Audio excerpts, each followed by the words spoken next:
If you only take one thing away from this video, do not buy the new USB-C Apple Pencil if you want to make art on your iPad. In this video, we're going to go over which styluses you should invest in, what to consider when purchasing a new or used iPad, how many layers each iPad gets in Procreate, some of the exciting updates coming there, and I'll rank which iPads are worth investing in from best to worst. Hi, I'm Brooke Glazer. I'm a professional illustrator and I create online classes and resources for artists. So you don't actually have to get the most expensive, newest iPad to have an amazing drawing experience, but there are some iPads that should be a hard pass for artists. Most importantly, iPads that aren't Apple Pencil compatible. So what is the big deal about the Apple Pencil? So it's all about tilt and pressure sensitivity. If you press harder on a colored pencil, it's going to get darker. If you press harder with a paintbrush, the lines get thicker or thinner. Pressure sensitivity is a big deal. And Apple threw us for a big loop this year because when they introduced the newer, cheaper USB-C Apple Pencil, it didn't have pressure sensitivity. Regardless of whether you are a total beginner, a hobbyist, or a professional, you're gonna want pressure sensitivity in your stylus. Okay, so don't get that one, right? But which ones should you get? So there are two versions of the Apple Pencil. There is a first and second gen. When you buy an iPad, you need to make sure that the Apple Pencil that you buy is compatible with that iPad. You cannot buy the newest iPad and then get the first generation Apple Pencil because they won't work together. I know it's annoying, but all you gotta do is just double check that you've got the right pencil for whichever iPad that you do decide on. So the next question is, it's very tempting. Should you just find a third-party stylus that's cheaper and says that it's got pressure sensitivity? I just, in good conscience, cannot recommend that. The iPad is built to work with the Apple Pencil, and Procreate, all the drawing apps really work best with the Apple Pencil. So if you need to wait to save up money to buy that Apple Pencil, I'd recommend waiting to save up for it, or factor that cost into which iPad makes sense for your budget. You can always check to see if you can find a refurbished one on Apple's website or a secondhand one. All right, Apple Pencil's out of the way. Which iPad should you get? First, let's talk about the physical size of the iPad. So Apple makes 4 different types of iPads. They have the iPad minis, which are very tiny and extremely portable. The regular iPad, which is just a cheap basic iPad. The iPad Air, which is a step fancier than regular iPads, but some of them are really great value. And then you have the iPad Pros, which are the top of the line iPads. They have the largest screens. They're great for professionals. But there are models in every single one of those types of iPad that will make excellent drawing tools. Now, this chart marks up the difference in sizes between the models. There's no right or wrong answer to what physical size you should get. It depends on your personal needs and preferences. Now, most professional illustrators that I've talked to, myself included, want the largest size you can get, which is the 12.9 iPad Pros. If you use the iPad heavily every day, it's just much easier to work on a larger screen. That said, while I love my iPad Pro, it's a real pain to carry around and I need a larger bag to be able to carry it. I love, however, taking my iPad mini to draw when I'm going on a hike or if I'm going to be walking around all day and I want to bring it to sketch in. It's light, it fits into a fanny pack, but I find it really frustrating to work on for long periods of time. It's just frustratingly small for me. For you, it may be helpful to think about the size of sketchbook or canvas that you traditionally like to use. Is that sketchbook smaller than a letter-sized sheet of paper? Then maybe you can get away with a smaller size. The next thing you want to consider is how many gigabytes of storage should you get? So the amount that is available just depends on what model of iPad you're going to purchase. I would recommend a minimum of 128 gigabytes, and I would be much happier with 256 gigabytes. I'd be shocked if you could get away with 32 gigabytes. Even 64 gigabytes is really pushing it. If you're going to get that little amount of storage, you're going to need a plan to back up your files elsewhere. That could be another computer, cloud storage, or an external hard drive. Now, personally, in the 7+ years of using an iPad, I've used around 200 gigabytes of storage, but I don't have a lot of animation or video files on my iPad. If I did, I might have blown through a lot more storage. That said, I also haven't deleted many of my illustrations, so I probably could have gotten away with less storage if I was removing art from my iPad and storing it somewhere else. But trust me, I've had to back up stuff before. It's a really tedious process, so keep that in mind. Okay, but it's not just about size and storage. We also care about how many layers in Procreate you can get with each model. Now, if you're new to digital art, Procreate is the most popular professional drawing app on the iPad. And there's a lot of great iPad drawing apps, but Procreate is definitely the most popular, whether you're a hobbyist or a professional. And Procreate limits the size of your canvas so that the app runs smoothly and it doesn't crash and you have a great experience. Now, different models of the iPad have different amounts of developer accessible RAM. What that means is that in some iPads, you're going to get more layers and less in others. So I've created a chart to compare all the different iPads and how many layers you get in each. Now, the amount of layers you get depends on the size of your canvas. If you use a smaller dimension or smaller DPI than what I've listed here, you're going to get more layers. But to keep everything apples to apples, we're using the same dimensions. This is shown in a 16-inch by 16-inch canvas at 300 DPI. Now, there's a couple of important things that I want you to notice about this chart. The first thing I want you to notice is that some of these iPad Pros are colored green or blue. So in most iPad models, it doesn't matter how many gigabytes of storage you purchase, you're going to get the same amount of layers whether you've got the least or the most amount of storage. But when Apple introduced the iPads that had over a terabyte of storage, it changed things up. So for example, if we look at the iPad Pro 6th generation, we have one that has less than a terabyte of storage. And on that iPad, you're going to get 41 layers. But if you get a terabyte or more on that same iPad, you're going to get 77 layers. I know it's confusing. I wish it was simpler, but here we are. A couple outliers that I want to point out. That Air 5, that gets an impressive amount of layers. It's competing with the best of the Pros. And that Mini 6 is pretty impressive for its size, coming in at 19 layers. And also, it's important to note that not all Pros are created equal. The 9.7 version only got 4 layers. Now, we can't talk about Procreate without talking about some exciting changes that may be coming. So this summer, Procreate invited me out to London, where they announced that they were coming out with a new app, Procreate Dreams. And by the way, stay tuned for a tutorial on that when it releases next week. Part of what makes that announcement so exciting is that there are changes to the file format that they're introducing with that.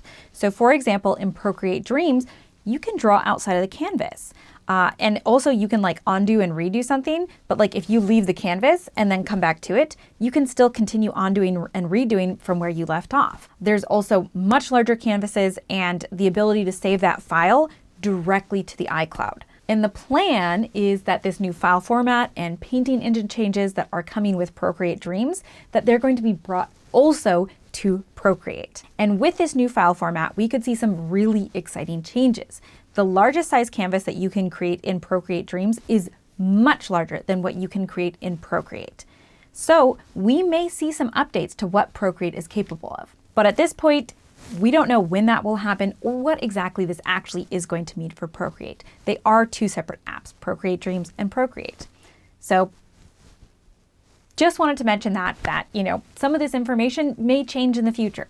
If you're interested in animation, you may be wondering if your iPad is going to be compatible with Procreate Dreams. And the good news is that there's a lot of compatible iPads. All the iPads that I'm going to be ranking work with Procreate Dreams, although some will get more tracks than other models. So in Procreate Dreams, tracks are kind of like layers in Procreate. There are two different kinds of tracks. There's video tracks and then there's content tracks. Videos for video and content is for things like your animation, your drawings, images, and audio. So at the time of recording this video, Procreate has a list of how many tracks each compatible iPad gets. But this is still subject to final hardware testing as the initial release has not happened yet. So you can always check their website at procreate.com/dreams to see the latest info.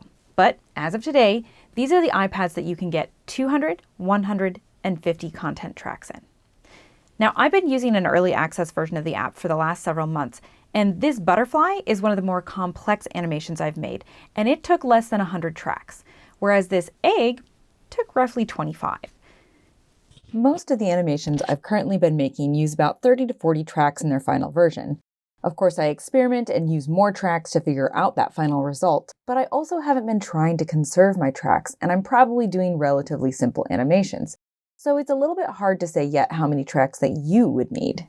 As for video tracks, Procreate says that 8K video support is coming in future releases, but for now you can get 4 tracks of 4K ProRes on the 6th Gen 12.9 Pro and the 4th Gen 11-inch Pro.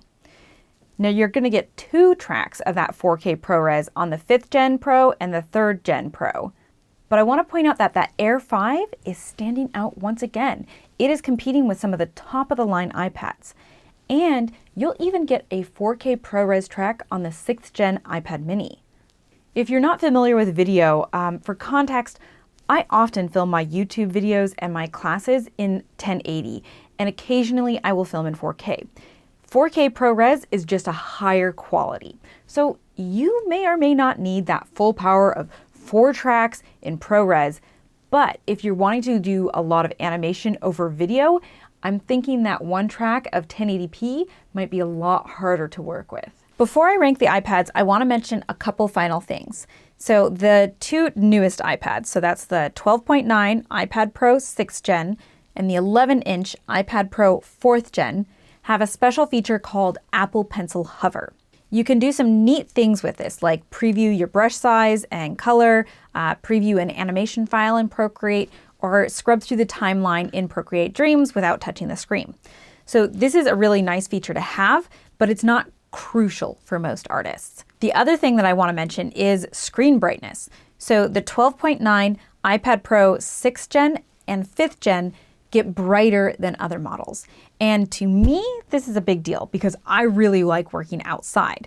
And let's be real, there's not really, you can't work outside in the sun on a laptop, right? Same thing on an iPad. You still need some shade. So any amount of screen brightness, I'll take it, right? Now, the one thing that you want to keep in mind about that is that having the screen at full brightness does come at the cost of running down the battery faster. But for me, it's worth it. All right, so let's give these rankings a shot. So in the F tier, I just wouldn't bother with these guys. They get the least amount of layers and they don't get as many tracks in Procreate Dreams. This next section is a little bit tricky and nuanced, and it depends on if you prioritize animation or illustration. See, these iPads right here, they get 19 layers in Procreate, but these iPads right here, well, they only get 7. But here's the thing, in the initial testing of Procreate Dreams, these iPads are actually getting better amounts of tracks and better quality video tracks in Procreate Dreams. And these 3 right here are not performing as well in Procreate Dreams as far as the amount of tracks that you get. So it's kind of a toss-up. The reason that the Air 4 is up in the D list is because it gets 19 layers and it gets a little bit more tracks than these 3 down here in Procreate Dreams. In the B and C tier, we're getting the same kind of performance in Procreate Dreams as far as the amount of content tracks and the video tracks that you're allowed. They're very similar. They're all basically the same. The reason that these 2 are in the C tier is that in Procreate, they get 19 layers, whereas these guys get 25. And why is the Mini 6 over here? Well, the Mini 6 is just packing a real punch. It's a really good value. It's cheaper than the iPad Pros and it's competing with them. So it's got 19 layers and it gets up to 200 tracks, which is actually better than the rest of these in Procreate Dreams. Anything in the S and A tiers are going to be amazing iPads. But the Pro 6, the 12.9 Pro 6 and the 11-inch Pro 4, those are M2 iPads. They've got better like guts inside them. They're much more powerful, so they are the top of the line. And if you are thinking about really getting into animation, these are going to be the best performers for you. But as far as illustration goes, in Procreate, these iPads up here, they get 77 layers, which is a lot. I think it's actually excessive for most people. It's amazing, but you don't necessarily need it. And these guys are a lot more expensive because they've got more than a terabyte of storage. Whereas these iPads only get 41, but it's still really good. So again, why is the Air 5 over on the side over here? The Air 5 is an amazing value of an iPad. It gets 41 layers in Procreate, so it's competing here with these Pros right here, and it gets 200 content tracks in Procreate Dreams, and it gets up to 2 tracks of 4K ProRes. It is a really great iPad. Remember, having fancy, expensive tech does not make you a better artist. You can make incredible art on the most basic of these iPads. But if you would like to level up your art skills, you may find my tutorials here on YouTube or classes on my website helpful. I've pulled together a few videos that you might find helpful here. Please give this video a like if you find it helpful, and I'll see you soon with a Procreate Dreams tutorial.